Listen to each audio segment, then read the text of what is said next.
Hi everyone. Hello. So here we are for another episode of Coffee and Tea. Coffee and tea with Gus and me.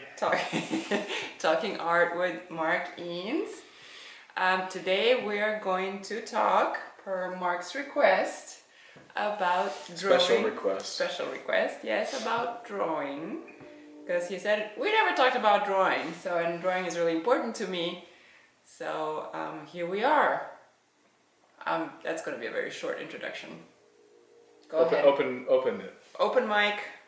Well, you know, first of all, quick story. When Marija and I got back from our recent trip to Italy over the summer, I was starting the teaching semester at CCA, California College of the Arts, and I had one very rigorous course in teaching the students how to draw the head and hands.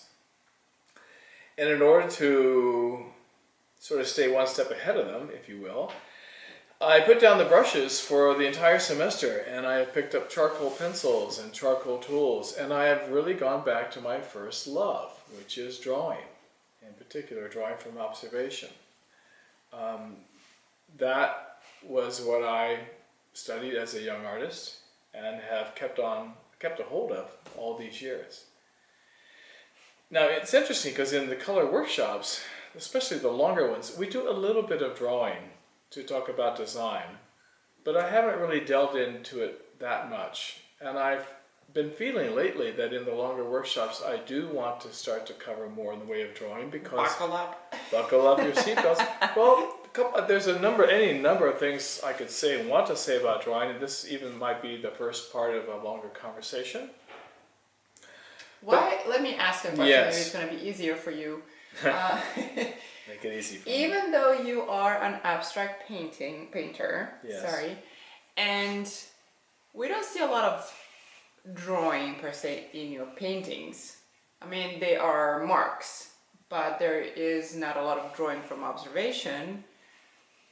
Why is drawing still so important to you personally? I feel like that's your intimate space that you go to almost like behind the curtains of painting. Well, you don't see it evidenced in the final painting, but I can guarantee you, and you've witnessed this, that oftentimes when I'm trying to divide the space, I'll pick up a piece of charcoal and I'll begin to draw just to divide space or to get a sense of design.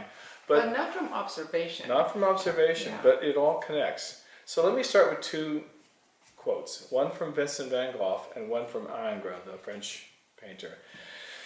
Vincent said in a letter to Theo that he believed that drawing was the backbone of painting. Now we're talking about observational drawing.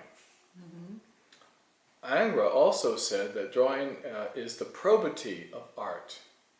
That statement needs a little explanation. The word probity stems from Latin, which is probus, which means honesty, sincerity, even virtuousness. And that's also a wonderful statement about the role of drawing in painting, in art. I would say this is true particularly for people who are working from observation, but I would also submit that it can be very useful for people who do not work from observation for all kinds of reasons. One of my teachers, Irma Cabot, one of my mentors, said that drawing never lies, going back again to this idea of honesty. Why that statement? In a drawing of any sort, it's right there on the surface. The paper never forgets. And unlike painting, where you can cover up your so-called missteps or mistakes, in drawing, even if you erase it, the evidence is there. Yeah. And there's another wonderful statement around this, which is pentimento, and I've talked to many of my students. You talk about this in your workshops in the workshops. So pentimento, here's another interesting phrase and concept. Pentimento, simply put, is the evidence of the struggle in both the drawings and or paintings. It's more evident in drawings because, as I said, you can erase and so on, but the evidence of the mark is still there on the paper. Now, the interesting thing about pentimento, as the trace or the evidence of what came before, the attempts, the so-called missteps or mistakes, the root cause of the root definition of pentimento is to repent. So again, this idea of sin, repent, sin, repent. Now, I explain to my students, and this is critical, that they tend to think that the first line or the first marks that you lay down need to be correct. And I explain to them that is not the case. Even the great Angra groped, David Hockney talks about that in one of his essays on drawing, that even the great masters would grope for the truth. And you can see that as evidenced in many of the great drawings where there's 3 or 4 lines, maybe even more, trying to indicate the turn of the shoulder, what have you. All those lines add up to a rhythm and to an excitement and to a vibration and to a drawing that is exciting to look at. It's not just the one line, the one quote perfect line. But I must say, I remember when I was in Vienna in the Museum of Egon Schiele. Yes. I mean, those drawings that are really one line, but that line is so alive and it has everything you need in that one line. So even that is... And Matisse and Diebenkorn really and many others can do that. However, on Schiele, I went to a museum in New York and I saw some of those drawings, and then I looked more closely at one of them, and underneath that perfect line, there was a very thin series of straight lines, a schematic sketch of the figure. So faint you could barely see it, and I thought, oh, you tricky boy. So there's that. So much to be said about drawing. It is the act of seeing, after all. And even for abstract painters, I would submit, again, that the act of drawing, even if it's just a simple sense of space, of line, of direction, of movement, of form, of shape, all these things drawing can be part of. And you look at the great abstract painters, de Kooning loved to draw, but in his paintings he also drew. Pollock was drawing with drips. So there's much evidence for the connection between drawing and painting. I don't see them as separate ever, no matter whether you're an observational painter or not. So it is about seeing, and it is about sort of an honesty, if you will. The other thing I'd like to say about drawing is that, I like to tell an anecdote. This is one of my favorite anecdotes. Okay. So years ago, I taught at the College of San Mateo, this junior college, and I was teaching the students how to draw from observation, in this case, with contour and cross-contour lines, a very laborious, very painstaking, slow way of looking at form and volume, light and shadow. So I gave them an assignment to pick some forms of nature to draw from for homework, to spend some hours doing so. And the next week, a woman came in, middle-aged woman, I've forgotten her name, but I can see her. She was so excited, Maria. She was like, couldn't wait to see me, couldn't wait to tell me something. And I said, what's going on?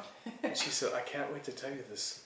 I said, what is it? She goes, so, your homework assignment, our assignment, yes. I've got a seashell, she said, on my mantle that I found in the Gulf of Mexico. It's a beautiful conch shell, she told me. And she goes, I've had that shell for years. It's one of my favorite objects, and it sits up on my mantelpiece above the fireplace. She goes, I have never really seen that seashell until now. So she spent a good amount of time drawing carefully, looking carefully, being honest and sincere. And she came back, now she knows and sees that seashell. So, is it important and necessary for an abstract painter to draw? No, not at all. An artist can go through one's entire life doing great work without ever drawing once. So I'm not speaking to that population. Necessarily. I'm not. I mean, well, no, I mean, it doesn't make sense. If it's not important to them, why have that conversation if it's really not important at all? However, to the many artists who I do believe I'm speaking to, who wonder about drawing, who love drawing or are afraid of drawing, or wonder about whether drawing is for them or for their practice, I would say with a very enthusiastic and heartfelt yes. Yes, it is. Morandi, one of my very favorite painters, if you look at some of his drawings, they're so simple, some of them. 3 or 4 bottles, and he's just looking at the negative space in between them to think about that space and about that design. So yes, I would say it can be a profound experience. Is drawing from observation, I mean, obviously it is different, but what would you have to say about, about drawing from observation and then mark making? Well, they're connected in that anytime you put a tool down to paper, you've made a mark from a dot to a line to what have you. So the very instant that that tool hits the paper, a mark has been made. And what's interesting about that, well, there's so many things to be said there, but here's something I point out to my students. I can go into a gallery or a museum, and let's say I walk into a gallery, Marija, where it's all graphic work. It's all drawings and or, let's say, prints. And from a distance, I can spot Kathy Kollwitz, her work. I can spot a Rembrandt. I can spot, the list goes on and on. And I can understand, oh, there's Degas, there's Toulouse-Lautrec, there's Alice Neal. And I can see from a distance, at a glance, who these artists are. How is that possible? Because that is their indelible mark. That is their indelible signature. And no one makes those marks in that way. Just as we're all unique, our marks are unique. And the exploration of the marks over many years, by the way, is what leads a given artist to his or her signature style.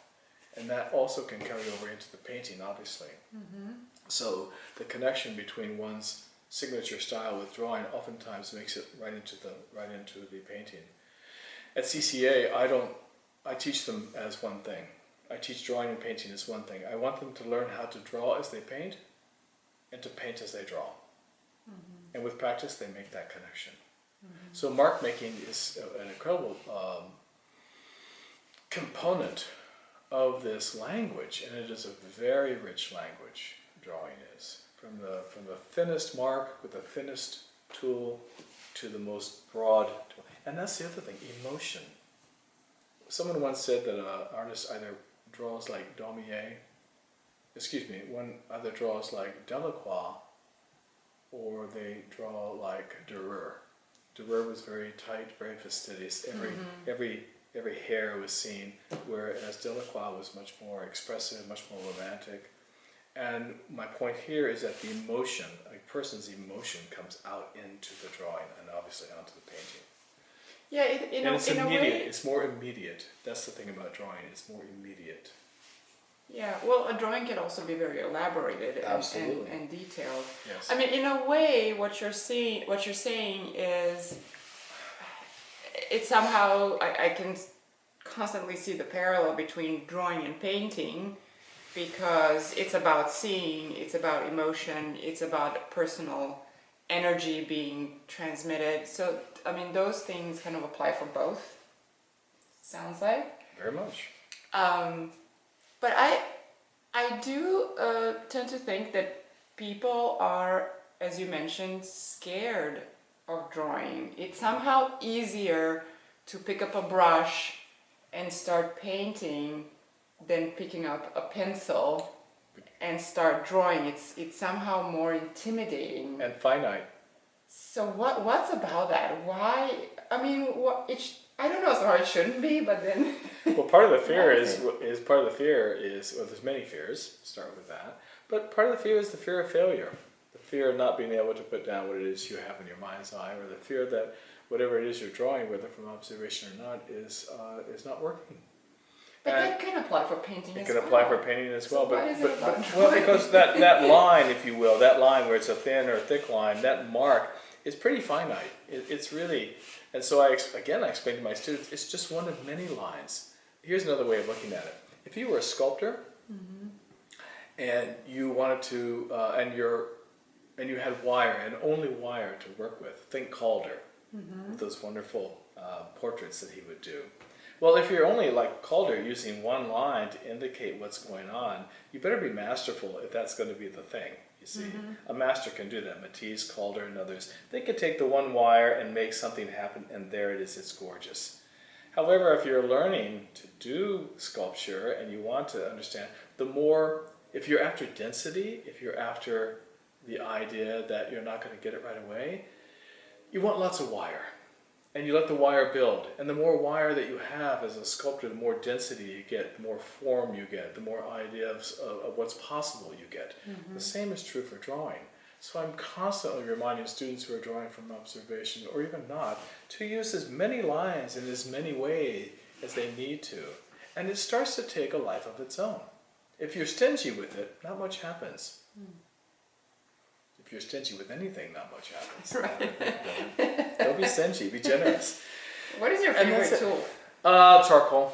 Charcoal, absolutely. Like charcoal. vine charcoal or Vine, charcoal, all kinds of charcoal. Charcoal pencil, charcoal vine, compressed charcoal, Conte crayon is gorgeous.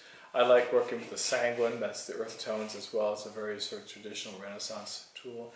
I was suckled to that as a young student, and my mentors and teachers had us working with charcoal. Charcoal is a more painterly tool, more so than graphite. Graphite is fantastic, but it has a very different look and feel. You can't really treat it in a painterly fashion as well as you can charcoal. Charcoal you could smear and smudge, you get these beautiful tones you can erase back. And erasing, by the way, my God, we could have a whole conversation on erasure and erasing, and the act of erasing, the act of subtraction. Well, that could be one of the videos. It could be a great video. I just saw an article the other day in an art magazine about subtraction and the history of subtraction. So yes, with drawing, you have subtraction, but again, oftentimes you have that trace, that pentimento, which is just so wonderful. And in your sketchbook, you like to sketch with a pen Yes. or a fountain pen. Yes. And those are not forgiving tools. No, they're not. And I like to sketch because I don't like the messiness of a sketchbook with pencil. So yeah, I use fountain pens. But again, if the artist is willing to not try to be too, if you're not too concerned at the outset of an investigation, which is what drawing is, it investigates. And so if you're not overly concerned about the initial aspect of that investigation being perfect, it's not a big deal. You draw one line, doesn't work, you draw a second line, doesn't work, you keep drawing until something starts to make sense. And that's how I like to draw myself, and it's how I like to teach drawing. Do you notice, everyone, that Mark keeps drawing on the table as he's talking? Where's my pen, damn it? Bring me my pen. Are you noticing this? I'm sorry about the noise, but I can see him getting excited. He keeps on drawing to stop it. And I have a wonderful exercise, for instance, just since we're on the topic. Drawing is one of my favorite things to really think about and talk about. But I have an exercise, for instance, with the figure. Let's say the human figure is there, and that freaks everyone out if they haven't drawn the figure much. So I have an exercise known as continuous line, where I just have them start somewhere and the line moves and they're not allowed to pick up the tool. So they can move from here to there and then over here and then they can move here, and they're not ever picking up the tool. Why? Because the moment they pick up the tool, the next thought, nanosecond in their head is, where do I put that tool down next? So relationships is like, oh my God, I've done this now, where do I go? And there's all this opportunity for fear, doubt, dread to come in. But if they just go here and then down here and then here, and they can go back up here and recorrect and then they get a sense of, oh, my eye is just moving, and my eye is moving my hand. You see, this is the thing about drawing. It's the eye and the hand connected with, of course, the heart and the head. So you're just allowing that eye to direct the hand wherever it moves. Again, whether it's realism or not, it doesn't have to be realism. What would it be to go to a blank sheet and just take a tool and just let it go? Let that line take you somewhere. I mean, think Bryce Martin, those wonderful calligraphic drawings that he does, and eventually they morphed into these beautiful paintings where the line just does that. Someone once asked him, or he was asked, how do I look at your paintings? And he said, it's very simple. Start somewhere and just move. Because that's what he's doing. So line is one very important aspect of drawing, but it works its way into painting all the time. Again, you mentioned mark making. So many artists work with mark making. It's a scribbling. It's a sophisticated scribbling. Think Cy Twombly, who mastered it. So that also becomes an automatic kind of writing, automatic writing, gestural. Yeah, so it doesn't have to be about making shapes happen. It doesn't have to be about observational. It's just another means of expression. And it's very personal. Something about drawing seems very personal. Yes. to me. It's like handwriting, you know. It's I like love handwriting. drawing. I mean, my favorite was always drawing, and I also felt that drawing gives you, you know, the result faster. If you do a quick sketch, you can, Right. you know, you can sketch the whole figure in 30 seconds or a minute, and you can Yes. have, if you're lucky to get it right, then you have a very good result in a very short time. Obviously, you have to invest a lot of time before that into doing it, but it really does give, you know, that result faster than painting, I found. And the challenge is somehow greater. So when you do get it right, you're like, yes, I got it. And you know that there's no moving, there is not a lot of in and out. I mean, obviously you can have a very laborious drawing, but somehow I think of drawing more as in sketching, I guess, like quick drawings that are more expressive in a way than, you know, analyzing something for a long time, which is different as well. So let me comment on that, because that's important. Two things. One, I was thinking when you were talking about the conceptual aspect of it, of Frank Gehry, well-known architect, and you might be able to find a video on Frank Gehry drawing. Here is an architect, world famous, who with a quick gestural drawing, 30 to 60 seconds or more, can conceptualize an entire building. Yeah. Think about that. But in terms of what you just said about a sketch, there is a difference, a distinction between a sketch and a drawing that is more refined or labored over. And I'll use a quote from Delacroix, which I like. And here's what he said about that. He says, the sketch is the egg or the embryo, if you will. It contains everything. But it becomes necessary for the artist to free that everything. So if Morandi is making a quick sketch of some bottles in space, that's the egg or the embryo. It contains everything that he wants to say, but he has to free that everything through the laborious paint drawing or a painting. Yeah. So the sketch or a quick one can absolutely give you so many ideas. And here is again what I instruct my students to think about. Before they do a painting, let's say of a still life or the figure, doesn't matter what it is, I'll say to them, look, if you do a few quick preliminary sketches, what we call thumbnail sketches, small, they can be like this, even smaller, you work out your ideas very quickly.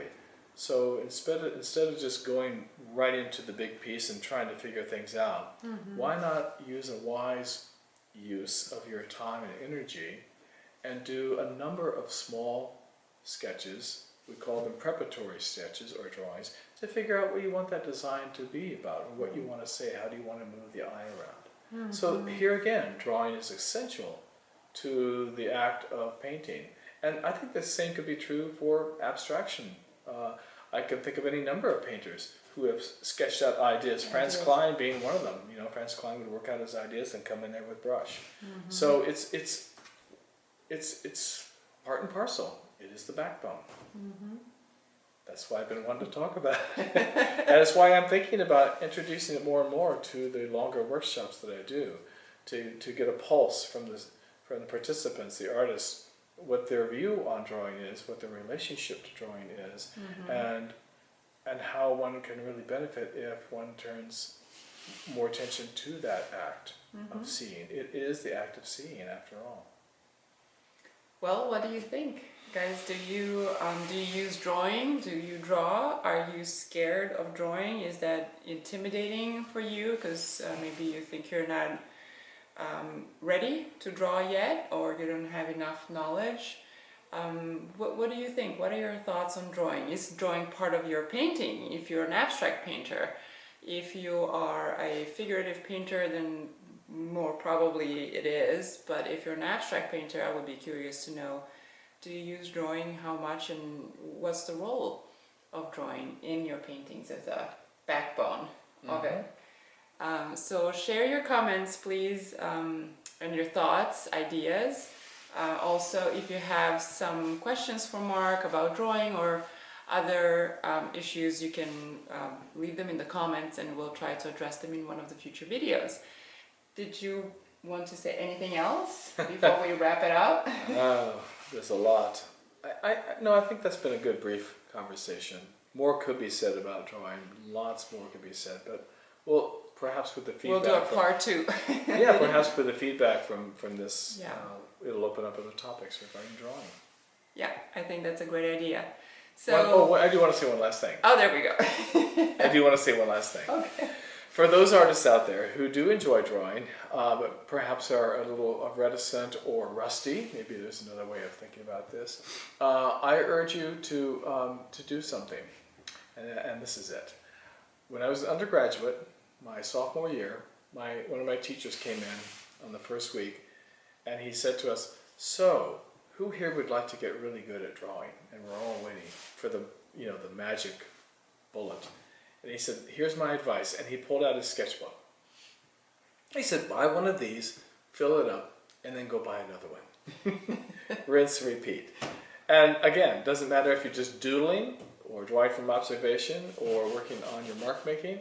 Sketchbooks are a great way to really sort of keep your hand at it.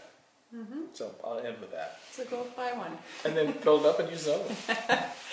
All right, guys. So markings.com for anyone who wants to follow Mark's work. Maybe subscribe to the newsletter. It's once a month or once every second month. And workshops. Yeah, to know about workshops, shows, any events. We've got a new workshop coming up. We do. So read about it on the website. Yeah, we have a new workshop coming surprise, up. Surprise, surprise. Surprise for a wonderful location. All right. So thank you everyone for watching, and leave your comments, ask questions, and we hope to have this a two-way conversation. Two-way. So thank you so much. Thanks, folks. Bye-bye.